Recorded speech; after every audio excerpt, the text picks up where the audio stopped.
오늘은 새로운 말 두 번째 시간인데 사랑으로 말하라 하는 제목으로 함께 은혜를 나누고자 합니다. 아버지 효과라는 말 들어보셨나요? 아버지 효과. 보통 우리가 자녀를 양육할 때 아빠와 엄마 두 사람 중에서 어떤 사람의 영향이 더 자녀들에게 큰가라고 이렇게 생각하면 여러분들은 아마 둘 다 중요하지요. 이렇게 대답할 것 싶어서 안 묻기로 했습니다. 그런데 자녀 교육하다가 자녀들이 좀 어려움이 생기고 공부를 잘 못하고 이러면 아빠들이 엄마한테 그 엄마 탓을 합니다. 도대체 당신은 집에서 뭐 한 거야? 아이들 교육을 어떻게 한 거야? 이렇게 엄마 탓을 하는데, 왜냐하면 그 아버지들 생각 속에 자녀 교육은 엄마가 한다라고 생각하고 있기 때문에 그렇습니다. 그런데 여러분, 그 최근 연구 결과에 따르면 엄마보다는 아빠에 의해서 자라는 자녀들, 영향을 받는 자녀들이 심리적으로 안정이 되어 있고요. 그리고 인지 성장이나 언어 성장, 게다가 정서적인 안정도 아빠의 영향에 따라서 아이가 결정된다는 거예요. 그리고 아이들이 자라면서 이런 이제 조금 청소년이 되면 성적인 관심이 생길 때에도 아빠와 관계, 특별히 딸들이 아빠와 이성의 관계 속에서 잘 친밀한 관계를 이룬 딸들은 이성에 대한 유혹이 그렇게 빨리 빠지지 않기 때문에 10대 때 임신하거나 이런 사건은 안 생긴대요. 여러분, 성경은 이미 가정교육을 아버지한테 맡겨놓으셨지 어머니한테 맡겼다는 적이 한 번도 없어요.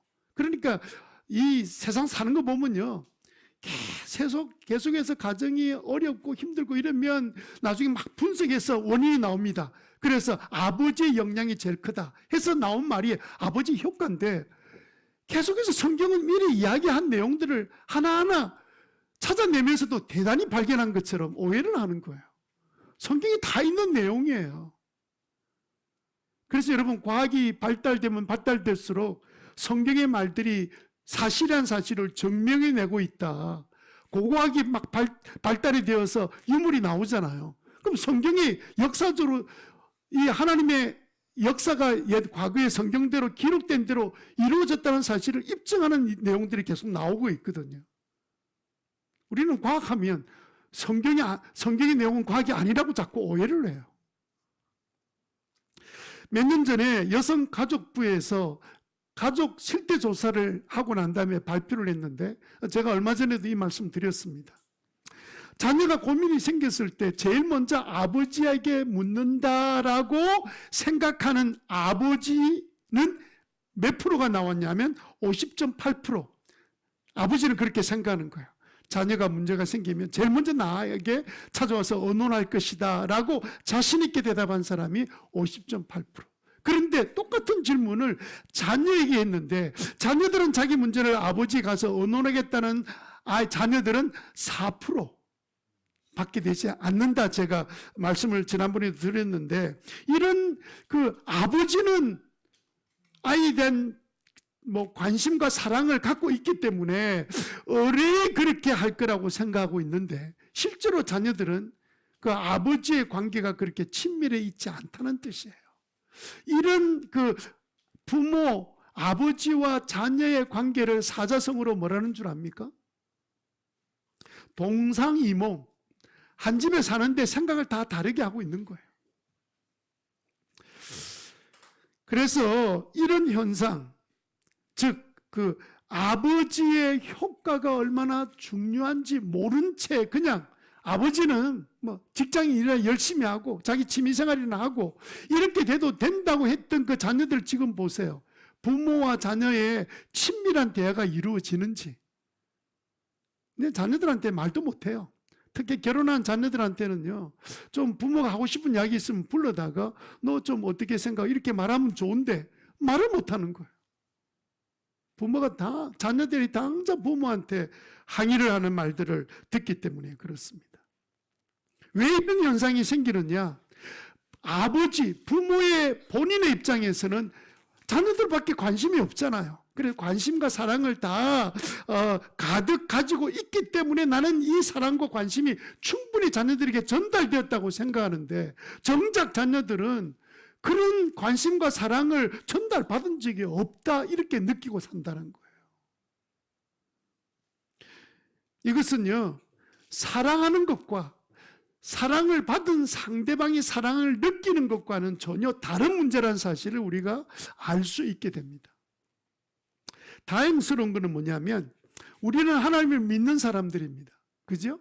그래서 당신의 그 마음을 가장 우리들에게 잘 전달하는 그 하나님, 아버지, 그분이 우리에게 계시기 때문에 하나님의 그 사랑에 감사하고 그 감격했던 수많은 사람들, 이 땅에도 수십억 되는 사람이 오늘 주일 아침이 되면 다 주님 앞에 나와서 예배하고 감사하는 이유가 뭐예요? 하나님의 그 사랑을 내가 전달받았다는 뜻이에요. 전달 안 받은 사람이 그 황금 같은 이 시간에 교회에 나와서 예배 드릴 리가 없지요. 그래서 여러분들이 바로 우리에게 당신의 사랑을 가장 잘 전달하신 분이 하나님 아버지이시다라는 일에 대하여 여러분들이 증인이 되는 거예요. 이 자리에 나와 계시니까. 우리만 나와 있겠습니까? 그죠? 그래서 여러분, 이 사실은 아주 중요한 사실입니다. 우리의 모든 것들을 돌아보면 하나님의 사랑이 우리에게 느껴지기 때문에 우리 그 일에 반응하는 것 중에 한 가지가 예배거든요. 그렇지만 그럼에도 불구하고 우리가 하나님의 사랑을 받았다고 우리도 우리의 사랑과 관심이 우리 자녀들에게, 다른 사람에게 전달되는 것은, 자동적으로 이루어지는 것은 아닙니다. 다른 문제라 보인단 말이에요. 목사인 저는 어떨까요? 저는 자녀들에 대한 관심이 여러분들이 여러분 자녀에 갖는 관심과 똑같습니다. 그러면 제가 가지고 있는 관심과 사랑이 우리 자녀들에게 얼마나 전달이 되었을까요? 그래서 제가 묻기로 했습니다. 그래서 자녀에게 너는 청소년 시절에 너에게 문제가 생겼을 때 그 아버지 나에게 의논해 온 것을 10점으로 계산한다면 몇 점쯤 되겠냐? 그럼 우리 성도 중에 이렇게 생각하는 분이 있습니다. 아이고, 그거 말이라고 합니까? 다 큰 자식한테 그 이야기하면 자식들이 기억이 나겠습니까? 그리고 기왕이면 5점 이상 점수를 주겠지. 예? 뭐 2점, 3점 주겠습니까? 그래서 제가 다시 돌려서 묻기로 했습니다. 너희들은 요즘 10대들이 문제가 생기면 자기 아버지에게 찾아가서 의논하는 아이들이 10명 중에 몇 명이나 된다고 생각해? 너희들은 어떻게 생각해?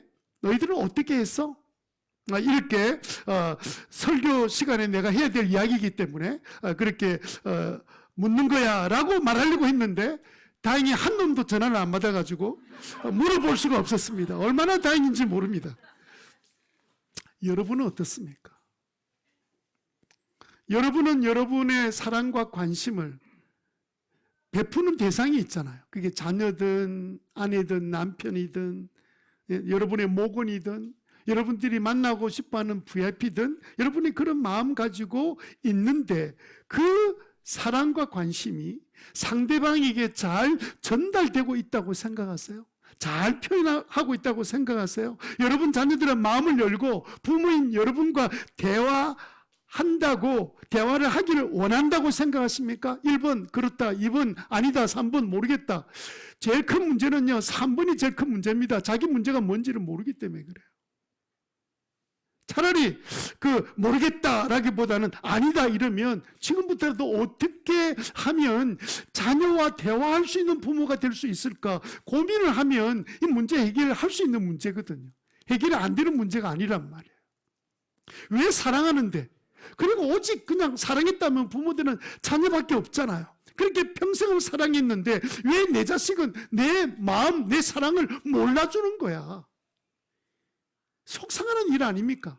나는 사랑하는데 나는 모든 것들을 다 벌어서 오직 자녀들에게만 베풀었는데 그 사랑을 내 자녀들이 느끼지 못하고 감사할 줄 모른다? 도대체 무슨 일이 일어나고 있는 겁니까? 어떤 대학 교수님이 이 질문에 대해서 뭐라고 대답했냐면요. 아니, 사랑하는 것을 꼭 사랑한다고 말해줘야 합니까? 예, 말해줘야 알지요. 말 안 해주면 어떻게 합니까? 그냥 자녀 보면서 싱긋이 웃으면 아버지 기분 좋나? 뭐 한잔하고 오셨나? 뭐 어떻게 생각하겠어요? 사랑해서 그리고 반드시 웃는 건지. 여러분, 사랑은요, 표현하지 않으면 상대방은 알 수가 없습니다. 어떻게 알아요? 여러분들은 부모님의 사랑을 어떻게 느꼈습니까? 아마 부모님의 사랑을 그 희생적인 어떤 사건들이 벌어질 때마다 조금씩은 느꼈지만 얼마나 나를 사랑하는지를 잘 측정할 수 없는 이유는 뭐냐면 사랑한다는 표현을 들어본 적이 없기 때문에 그런 것 아니겠습니까? 오늘 본문은요, 우리가 갖고 있는 이 내가 사랑함에도 불구하고 사랑하는 대상자에게 사랑이 잘 전달되고 있는지, 전달되지 않는 이유는 무엇인지 그 원인에 대한 이야기뿐만 아니라 그러면 어떻게 하면 이 사랑을 내가 원하는 상대방에게 잘 전달할 수 있을까라는 전달의 방법, 비결까지 오늘 본문이 우리에게 가르쳐주고 계십니다.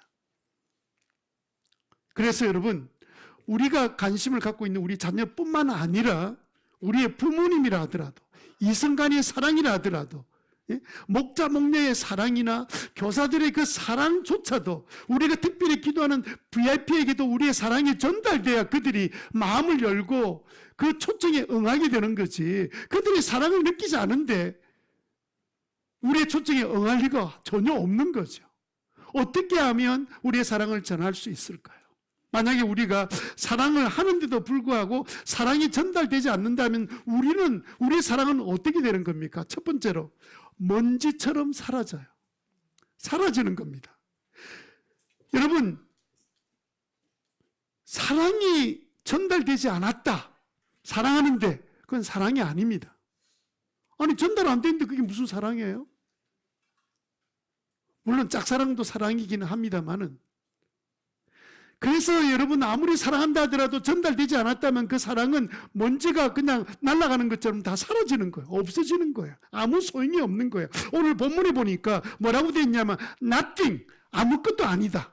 아무 소용도 없다. 아무런 이로움이 없다. 여러분 1절 한번 읽어보실래요? 1절 시작. 내가 사람의 모든 말과 천사의 말을 할 수 있을지라도 내게 사랑이 없으면 사랑을 세상의 아름다운 시로 심지어는 천사의 말로 사랑을 표현한다 할지라도 여러분 사랑이 전달되지 않으면 아무것도 안 해요. 어떤 일도 일어나지 않습니다. 3절 한번 보실래요? 시작. 내가 내 모든 소유를 나누어 줄지라도 내가 자랑 삼아 내 몸을 넘겨줄지라도 사랑이 없으면 내게는 아무런 이로움이 없습니다. 내가 가지고 있는 통장, 그 다음에 내 집, 심지어는 내 심장과 콩팥까지 이식해서 다 내어줬다 할지라도 상대가 그것을 사랑으로 느끼지 못한다면 그 희생적인 사랑의 가치는 뭡니까? 아무런 가치가 없는 거예요. 그래서 이로움이 없다. 사랑을 하는 사람에게도 아무런 이익이 되지 않는다. 오히려 분노가 돌아올지도 모릅니다. 배신감을 느끼게 될지도 모릅니다. 왜 사랑이 잘 전달되지 않을까요? 사랑을 안 해서가 아닙니다. 사랑하는데 제대로 표현하지 못했던 거예요. 사랑을 제대로 표현하지 않았기 때문입니다. 여러분 아무리 여러분 마음속에 사랑이 가득 차서 그것을 표현하고 싶어서 값비싼 선물을 사가지고 예쁘게 포장해가지고 그 선물을 서랍 안에 딱 넣어두고 전달하지 않는 것과 똑같아요. 종은 울려야 종입니다. 사랑은요 상대방이 느껴야 사랑입니다. 만약에 울리지 않는 종이면 쇳덩어리죠. 만약에 사랑이 전달되지 않는, 표현되지 않는 사랑이라면 그것은 뭐 먼지와 같은 거죠. 아무것도 아닙니다. 그런데도 우리는 은근히 어떤 마음이냐면 알아주겠지. 알 거야. 뭐 아무리 그래도 그럴 수 있나? 그렇게 생각해요. 여러분 희한합니다. 세계적인 기독교 상담학자였던 레리 클리비 했던 말이 이런 한마디 말인데 이렇게 말했습니다. 수많은 사람들을 상담을 하기 위해서 온갖 상담 이론과 온갖 멋있는 말로 다 상담해 준 것은 다 잊어버리고 그때 내가 사랑으로 터치해 준 것만 기억하더라. 그 마음을 알아주고 이해해주고 사랑으로 그 받아줬던 것만 기억하더라는 거예요. 여러분 강아지 똥이라는 유명한 아동 책을 썼던 동화책을 썼던 권정생 집사 시인이죠. 이분이 죽기 전에 찾아온 목사님에게 이런 말을 했습니다. 네 많이 가르치지. 그런데 가르치지 말에 허수고다. 강아지 똥은 남아서 거기에서 거름이 돼서 꽃이라도 피지만은 사랑한다고 아무리 말해도 사랑이 전달되지 않는 사랑이라면 강아지 똥보다 못하다 그 말입니다. 평생 내가 헌신적으로 자녀들을 사랑해 왔는데 왜 자녀들은 그 부모의 사랑을 알지 못할까? 내가 그렇게 상대방을 사랑하는데 왜 내 사랑한 남친과 여친은 내 사랑을 모를까요? 내가 목원들에서 그렇게 끔찍이 희생하고 기도하고 사랑하는데 왜 목원들은 나의 사랑을 알아주지 못할까요?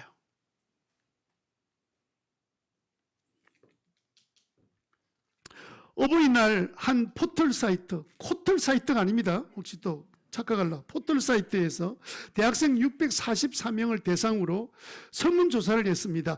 부모님에게 가장 하기 힘든 말은 무슨 말인가라는 질문입니다. 부모에게 가장 하기 힘든 말 1위가 뭔 줄 압니까? 사랑합니다 라는 말이 제일 어렵답니다. 신기하죠? 아니 자기를 부모만큼 사랑한 사람이 없는데 그 사랑을 받은 자녀가 부모에게 제일 하기 힘든 말이 뭐냐면 1등이 사랑합니다 말을 못한다는 거예요. 2등이 뭔 줄 아세요? 여러분 2등 말하기 전에 우리가 생각할 것은 뭐냐면 이게 좀 이상하지 않아요? 이 어릴 때 그렇게 빨고 핥고 막 이래가지고 사랑을 다 했는데 청소년이 딱 되고 나면 우리가 우리의 부모의 우리의 말이 사랑한다는 그 아이를 예쁘다 고마워 사랑해 이런 표현들이 뭐로 이렇게 바뀌어지냐면 공부해 놀지 마 게임하지 마 네 장래를 생각해봐 이런 말로 바뀌어지는데 부모는 여전히 사랑하는 마음, 관심의 마음으로 표현하고 있다고 생각한다는 거예요. 그런데 자녀는 그 이야기 들을 때마다 신경질 난다. 사랑으로 안 느껴지고요. 왜 자꾸 나를 간섭해? 근데 좀 내가 하도록 좀 내버려 두지. 그래서 부모들은 오직 잔소리와 부정적인 말만 하고 있는 대상으로 느껴지게 만든 거죠. 왜 어릴 때 했던 그 뽀뽀도 해주고 안아주기도 했던 일을 왜 그 어느 순간에 그만두냐 말이에요. 계속해야 될 일이죠.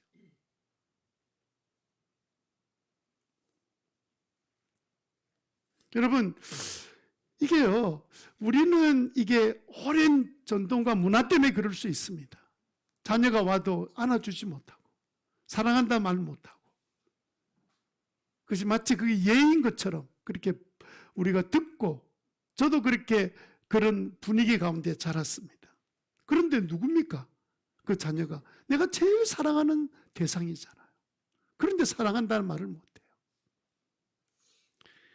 배우자에게 하고 싶은 말, 듣고 싶은 말 이렇게 조사를 했는데 듣고 싶은 말 1위가 뭔 줄 아세요? 똑같습니다. 여보 난 당신이 좋아. 그 말 듣고 싶대요.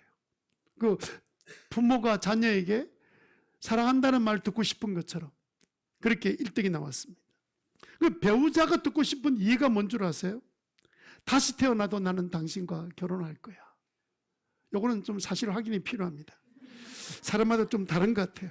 그런데 이 1위와 2위를 딱 합치면 한마디로 당신 좋아 이 뜻이죠. 당신 좋아. 심리학에서 이 일을 뭐라고 말하냐면 상호성 원리라고 말합니다. 상대방이 나는 당신 없이 못 살아 이렇게 사랑한다는 표현을 하면 꼭 상대방도 그렇게 반응을 보인다는 거예요. 우리가 자녀들에게 사랑한다는 말을 계속 하면 할수록 자녀들도 자기 입에서 사랑한다는 말을 한다는 거예요. 제대로 표현을 안 했기 때문에 그런 거죠. 그래서 자녀들은 오히려 관심이 있고 사랑을 위해서 애쓰고 노력하는 부모의 마음이 전혀 전달되지 않은 채 마치 자녀들은 100가지 중에 99가지를 다 희생하고 사랑해줘도 한 가지 마음에 딱 틀어지면 꼭 한 가지만 기억하는 거예요.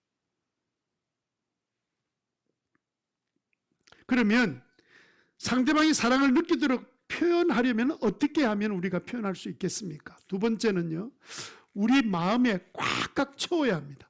꽉꽉 채워야 한다. 시작. 뭐를 꽉꽉 채워야 되냐면요, 예수님이 행하신 사랑의 말로 우리 마음을 꽉 채워야 합니다. 예수님의 말은요, 정말 우리가 꼭 필요한 말이고 그 말 그대로 하면 우리 자녀들에게 꼭 필요한 말들입니다. 최고의 사랑이 담긴 말이 예수님의 말씀이 있어요. 왜 우리는 예수님의 그 사랑의 말로 내 마음을 가득 채워야 할까요? 우리의 마음은 상처로 가득 채워져 있기 때문에 그렇습니다. 이미 우리는 살아오는 동안에 너무도 안 들어도 되는 말들을 많이 이미 듣고 자랐습니다. 우리는 상처가 너무 많습니다. 그런데 주님의 사랑의 말이 우리의 마음에 들어오는 순간에 상처난 우리의 그 말로 인한 상처, 여러 가지로 인하여 상처받은 그 상처를 치유하는 일들을 시작하는 거예요. 주님은 우리를 사랑한다는 말을 끊임없이 우리에게 하시면서 그 사랑에 필요한 말씀들을 우리에게 주시는데 그 말이 우리에게 들어오면서 상처난 우리의 마음을 치료하는 일들을 행해 주시기 때문에 우리는 주님의 사랑의 말을 우리 마음에 담기를 시작하셔야 됩니다. 우리의 마음은 우리 마음의 상처난 부분에 치유를 받기를 원하고 있습니다. 그런데 누가 치유를 해줍니까? 아무도 치유해 줄 수 있는 사람이 없어요. 왜냐하면 10가지 중에서 9가지 사랑의 말을 표현하다가도 한마디 사랑하지 않는다는 말의 표현을 들으면 그만 아이들처럼 9가지는 다 잊어버리고 한 가지만 기억하는 우리의 모습을 우리는 갖고 있기 때문에 그렇습니다. 여러분, 더 중요한 이유는 뭐냐면 주님의 그 사랑의 말로 우리 마음을 가득 채워야 될 가장 더 근원적인 이유는 뭐냐면 우리는요, 우리 안에 채워진 것만 말하게 되어 있습니다. 우리 안에 사랑의 말을 많이 채웠으면 사랑의 말이 나오게 되고요. 상처난 말을 많이 들었으면 우리 입에서 나오는 것은 상처난 말밖에 나올 밖에는 없도록 되어 있습니다. 그래서 우리는 지금이라도 주님의 사랑의 말을 우리 마음에 가득 채워서 치유되고 그것이 우리 마음에 채워져서 우리는 입만 열게 되면 자연스럽게 그 말이 나오도록 만들어주는 것이 우리가 해야 될 일이기 때문에 그렇습니다. 마태복음 12장 34절에 뭐라고 말씀한 줄 아세요? 독사의 자식들아, 너희가 악한데 어떻게 선한 것을 말할 수 있겠냐? 마음에 가득한 것을 입으로 말하는 법이다. 마음에 찬 것이 입으로 나온다는 거예요. 내가 실수했네? 아닙니다. 남의 성을 바꾸는 것은 실수 맞습니다. 그런데 여러분, 우리가 나오는 이 말은요, 우리 마음에 담긴 것으로 나오는 거예요. 35절에 뭐라고 되어 있습니까? 선한 사람은요, 선한 것이 마음에 쌓여 있기 때문에 선한 것이 나오는 거고요. 악한 사람은 악한 것을 마음에 담고 있었기 때문에 악한 것이 나온다라는 것이 주님의 생각입니다. 미국의 칙센트 미하이라는 통계학자가 있습니다. 이 학자가요,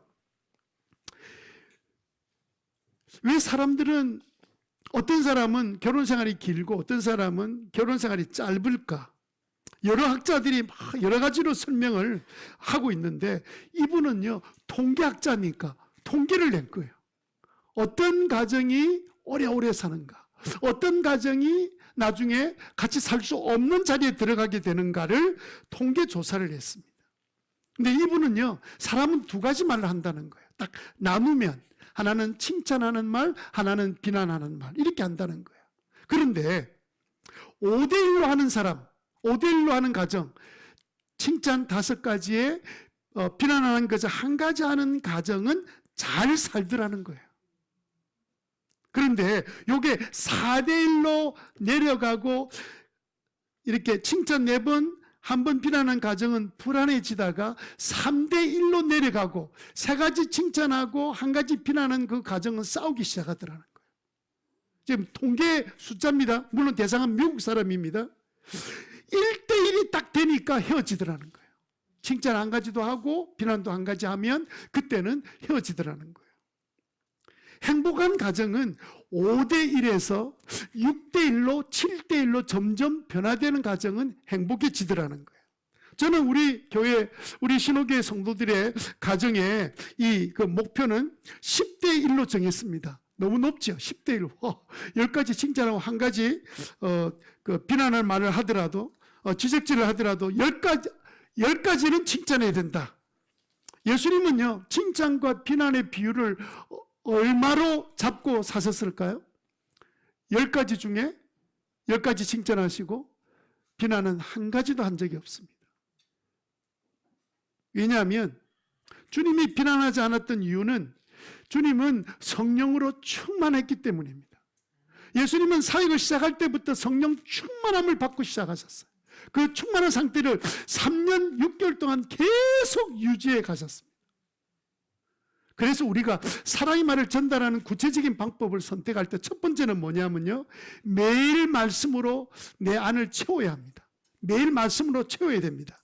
주님의 말씀으로 채우는 길밖에는 내 상처를 치유할 길이 없습니다. 여러분, 요즘 저도 이제 뭡니까 유튜브에 제가 제목을 확실히 모르겠는데 산에 가서 혼자 살고 막 바다에 혼자 사는 사람 있잖아요. 제가 몇 번을 봤습니다.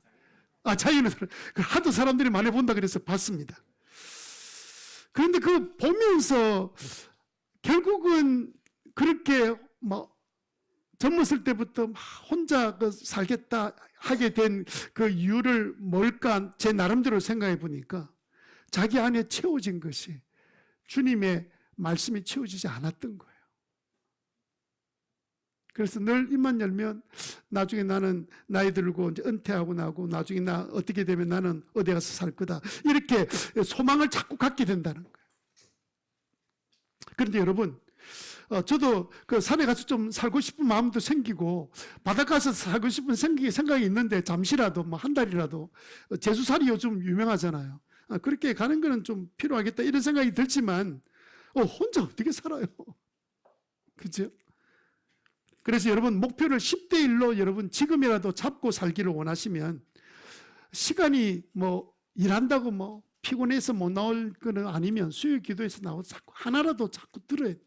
말씀을 자꾸 듣고 내 마음이 채워야 상처가 치유되고 거기에서 채워진 것이 나중에 말로 나오기 때문에 상호 성원리에 따라서 나는 행복한 사람을 만나게 돼요. 삶 공부한다 그러면 1년에 그냥 한 과목이라도 꼭 그냥 억지라도 참석할 애를 써야 됩니다. 매일 말씀 읽고 그냥 시간 나는데 적어도 집에서 10분, 20분 정도는 성경 읽고 말씀을 자꾸 나는 다 잊어버리는데 상관없어요. 기억하는 사람 얼마나 되겠습니까? 잊어버려도 계속 말씀을 담아가고 주일 한 번 예배를 드리면요 3대1까지는 살 수 있어도 4대1, 5대1 살기 어렵습니다. 게다가 10대1을 어떻게 살아요? 무슨 재주로? 그래서 나이 들면 어떻게 합니까? 서로 대화를 하지 않는 거예요. 서로 대화하지 않는 이유가 뭡니까? 말하면 싸우니까. 히브리서 10장 25절에 뭐라고 되어 있습니까? 모이기를 피하는 어떤 사람들의 습관과 같이 하지 말고 오직 서로 격려해서 권면해서 그날이 가까움을 볼수록 더욱더 모여서 뭐 하자고요? 자꾸 말씀을 마음에 담아야 돼요. 그냥 설교를 들으라는 뜻이 아닙니다. 성도들이 만나도 하나님께 받았던 은혜를 자꾸 나누는 거예요. 설교 끝나고 난데 또 둘러 앉아가지고 여러분 둘러 앉아라도 잠시 나누는 것이 있어야 머릿속에서 남지. 그냥 마치고 그냥 또 세상에 나가서 아무 생각 없이 살면 그럼 결국은 우리는 1대1로까지 갈 수밖에 없는 인생이에요. 어쩌면 0대1이 되는 사람도 있을 겁니다. 0대9, 0대10. 칭찬할 말 한마디 없고 비난은 10가지 하고 그게 천국입니까? 지옥이지. 두 번째는요, 매일 기도로 채워야 합니다. 왜 기도로 채워야 되냐면 기도할 때 성령이 임하시기 때문에 그래요. 여러분, 누가복음 3장 21절 22절에 예수님께서도 세례받는데 기도하셨습니다. 어떤 일이 일어났습니까? 하늘이 열리고 성령이 비둘기 같은 형체로 그 위에 강림하셨습니다. 누가복음 11장 13절에 보니까 너희 하나님 아버지께 구하는 자에게 무엇을 주시지 않겠느냐? 성령을 주시지 않겠느냐? 기도의 자리에 자꾸 나와서 기도해야 내 인생이 변화되죠. 계속 기도하셔. 성령이 내 안에 채워져야 합니다. 우리는요, 과거에 받았던 상처가 너무 깊어요. 직장에서 받은 상처, 학교에서 받은 상처, 요즘 학폭 때문에 우리 아이들이 얼마나 힘들어하는지 모릅니다. 그런 상처들이 다 있습니다. 오래되었습니다. 굳어졌습니다. 성령의 불이 짖어서 태워버려야지. 치유가 돼야 되지. 그대로 두면 우리는 그 상처를 가지고 평생 희생자로 살 수밖에 없는 거예요. 부부관계가 7대1 이상 되는 사람들을 가만히 보면 그 사람들도 1대1로 살았어요. 그런데도 어떻게 해서 7대1로 변화되었냐면 자꾸 모여서 기도하고 계속 기도하다가 2대1을 경험하고 3대1을 경험하고 5대1을 경험하고 7대1을 경험하니까 계속 기도하는 거예요. 그렇다고 비난 안 하고 살겠습니까? 서로 잘못한 것을 또 이야기하다가 또 다툼이 있기도 하지만 그러나 건강하게 살 수 있는 것은 칭찬이 5가지, 7가지, 10가지 하고 있으니까. 세 번째로는요, 그리고 계속해서 사랑으로 채워야 합니다. 사랑으로 채움의 상태를 계속 유지하려면 어떻게 해야 되는 줄 아세요? 말하다가 실수하지요? 내가 말을 잘못했지요? 상처를 줬지요? 그럼 즉시 용서를 구해야 합니다. 여러분, 희한하게도 조금 전에 말씀을 마음에 채우고 기도로 채운 사람은요, 즉시로 사과를 하게 돼요. 내가 참말 잘못했다. 나는 아직도 인간이 좀 모자라. 아직도 나는 과거의 상처가 아직 완전히 치유가 안 된 것 같아. 미안해. 그럼 모든 게 다 끝났잖아요. 그건 쓸데없는 똥고집, 자존심 가지고 계속 고집을 피우다가 기회가 지나고 난 다음에는 그 상처가 더 깊어져서 돌이킬 수 없는 자리까지 가는 경우들을 많이 보게 됩니다. 사랑으로, 주님의 사랑으로 가득 채우는 여러분들 되시기를 주님 이름으로 축원합니다. 어떤 아기 엄마가 애기 엄마가 운전하다가 그만 이 할머니 한 분을 넘어뜨린 거예요. 막 크게 다치고 그런 건 아니지만 할머니는 넘어졌으니까 할머니는 넘어지면 엉덩이 뼈가 나가기도 다치잖아요. 그러니까 막 이 아기 엄마가 나와가지고 어쩔 줄 모르고 막 그냥 막 아이고 할머니 미안해요 이러는데 그 할머니가 뭐라고 말했냐면 괜찮아. 다 실수하면 사는 거잖아. 괜찮아. 나 걱정하지 마. 아기 엄마 걱정해. 그 말에 갑자기 그 딱 한마디에 이 아기 엄마 마음에 뭔가 뭉클한 것이 찾아온 거예요. 사랑은 전달되게 돼 있어요. 표현했기 때문에. 그런데 그 할머니가 아무 말도 하지 않고 싱긋이 웃다가 일어나면 뭐 때문에 웃는지 이게 한 끈 건졌다. 그래서 웃는 건지 뭐를 웃는지 알 수가 없잖아요. 큰일 났다. 오늘 또 보험금 또 병원에 할머니 들어놓으면 또 웃으면 뭐 때문에 웃는지 알 수가 없잖아요. 이 세상에. 그래서 우리가 사랑의 말을 제대로 잘 표현하기 시작하면 어떤 일이 일어날까요? 세 번째로 영원히 남습니다. 영원히 남는다는 말은 사라지지 않는다는 뜻입니다. 자, 여러분, 우리가 사랑으로 한 말은요, 우선 그 말한 나의 마음속에 잔잔하게 남아서 사라지지 않습니다. 그리고 이 험악한 세상에서 사랑의 말을 들은 사람 마음속에도 그 사건이 잊어지지 않습니다. 그 말이 잊어지지 않습니다. 상처난 수많은 이야기를 듣고는 마음이 상한 가운데 있어도 그때 그 한마디가 기억나서 괜찮아. 세상은 살만한 곳이야. 나는 그래도 잘 살아야지. 이런 마음을 갖게 만드는 것은 그 사랑으로 들었던 말 한마디 때문에 그렇습니다. 그런 광경을 보고 있는 하나님은 얼마나 기뻐하시고 그 사실을 기억하시겠습니까? 그래서 주님께서 뭐라 그러셨어요? 내가 영원한 날에 네가 왔을 때 내가 너한테 영원한 상으로 보상할 것이다. 선한 일, 물 한 잔 건넨 거 나 잊지 않는다. 그런데 따뜻한 말로 하기 어려운 그 말을 사랑의 말로 다른 사람을 사랑을 느끼도록 만들어준 그 상이 왜 사라지겠습니까? 제가 살아오면서 잘했던 일들을 한번 좀 생각해 봤습니다. 내가 뭘 잘했나 이렇게 생각해 보니까 목사가 된 건 참 잘한 것 같아요. 교인들은 힘들겠지만 저는 목사가 된 게 참 잘 됐다. 목사가 됐으니까 새벽에 나와서 그래도 한 2시간 앉아서 기도를 하지. 내가 목사가 집사가 됐으면 새벽에도 안 나오고 막 그냥 무슨 짓 하고 있는지도 모를 것 같다. 이런 생각이 들어서 나 목사 된 게 너무 잘했다. 미안합니다. 죄송합니다. 두 번째는 가정교회 한 것이 너무 잘했다. 성경대로 막 이렇게 교회를 세워가는 것은 너무 잘한 일이다. 성도들이 열심히 자기 일을 찾아서 할 수 있는 교회 되게 한 것은 너무 감사하다. 세 번째 또 잘한 것이 뭐냐면 한 1년 동안 막 온갖 그냥 막 도둑놈 소리 듣고 희한한 소리 다 들어도 그냥 한 번도 내가 우리 식구들한테는 이야기를 했지만 상대방한테 한 번도 표현하지 않고 견뎠던 것은 정말 잘한 일이다. 하나님께서 아시겠다 이런 생각이 들었고요. 네 번째는 집사람 만난 거 참 잘한 일이다 생각이 네 번째가 돼서 미안합니다만은 다섯 번째는 여러분들하고 같이 예배드린 게 너무 잘한 일 같습니다. 그런데 여러분 이거 다 지나가 버려요. 이거 영원한 것 아닙니다. 영원히 남는 건요 우리가 함께 모여서 사랑한다고 표현하고 그 사랑이 전달되게 하는 것이 영원히 남는 거예요. 가장 행복했던 선지자 중에 한 사람이 스바냐인데 왜 스바냐는 사랑을 노래했을까요? 그 이유는요 하나님으로부터 그 영원한 사랑을 받았기 때문에 마음이 가득 채워진 것이 사랑으로 나오죠. 스바냐 3장 17절 여러분 이거 유명한 노래잖아요. 너희 하나님 여호와가 너희 가운데 계신 이 노래가 나오게 된 구절이 있잖아요. 한번 읽어볼까요?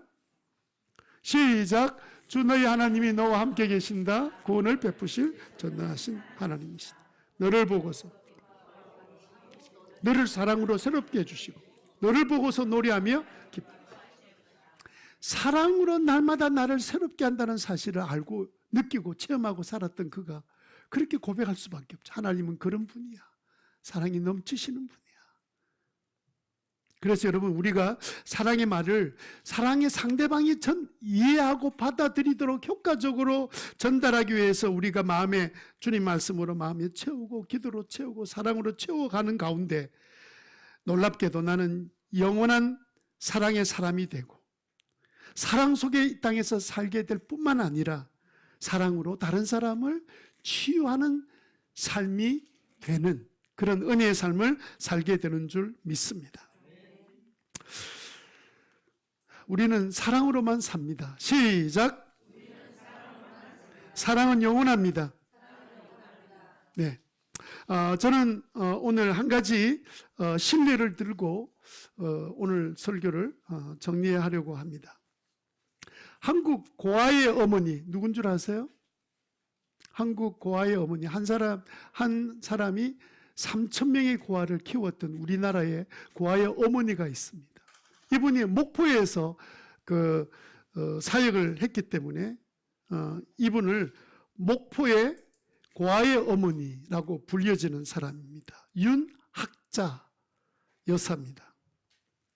이분은 1926년부터 시작해서 68년 11월 2일 하나님 앞에 부름받는 그날까지 3,000명의 고아를 자식처럼 키운 한국 고아의 어머니입니다.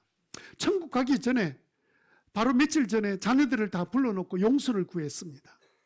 나는 이 일을 내가 결심하고 내가 이를 선택해서 이 일을 시작했지만 너희들은 너희 뜻과 아무 상관없이 태어나서 나와 함께 지내는 동안 다른 고아와 똑같이 키울 수밖에 없어서 특별히 보통 부모가 하는 것처럼 엄마의 사랑을 베풀지 못해서 미안하다 그랬습니다.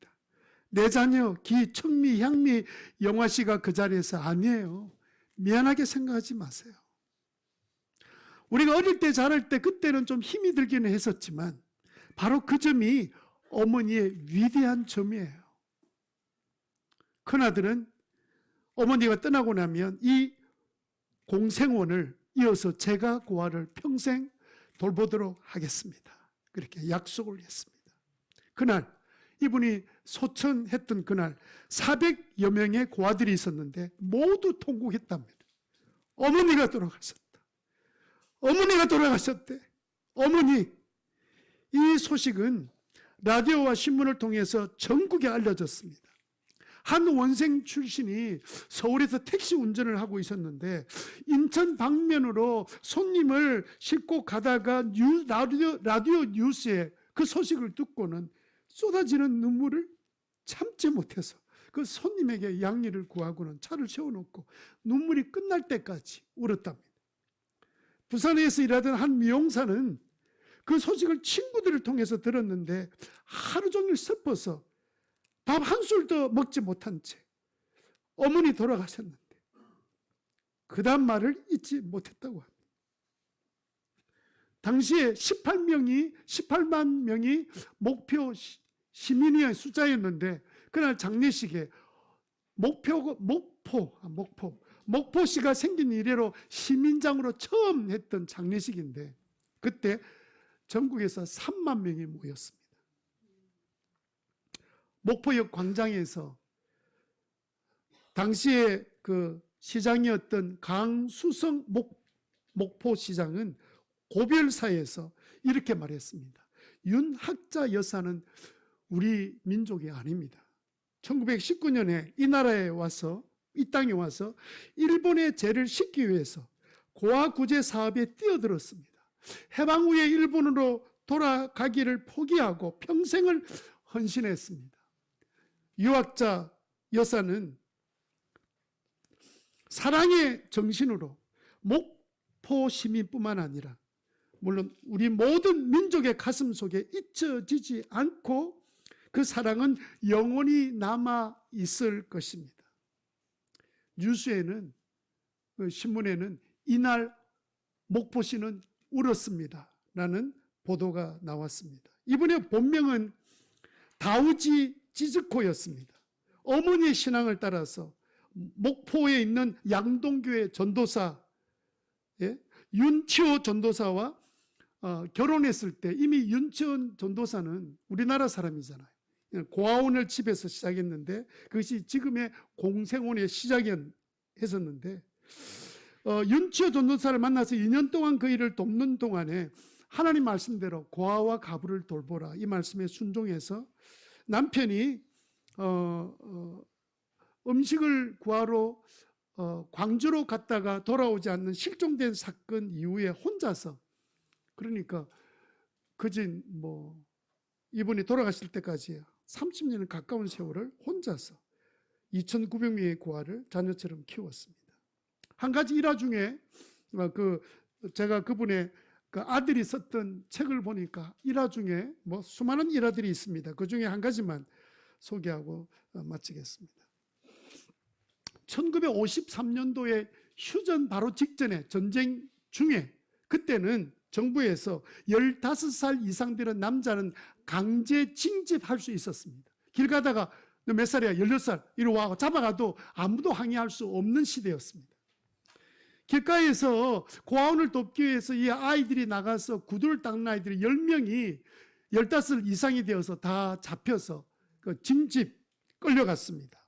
이 소식을 들었던 이 어머니 윤학자가 그 목포역으로 달려갔습니다. 전쟁터로 바로 출발한다는 말을 듣고는 아이들의 그 수많은 사람들이 모여들었는데 아이들의 이름을 큰 소리로 불렀습니다. 재서가, 희더가, 성대야 막 소리를 질렀는데 근데 어디선가 어머니 여기에요 하고는 보니까 10명의 아이들이 창가로 얼굴을 다 내밀었습니다.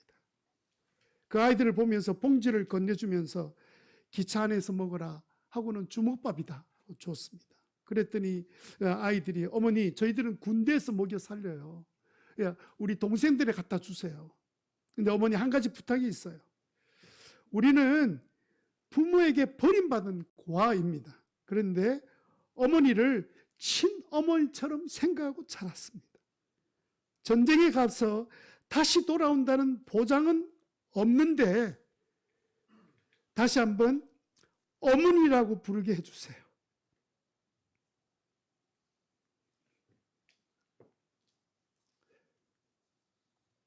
그리고 이 10명이 그 기차역에서 어머니 감사해요.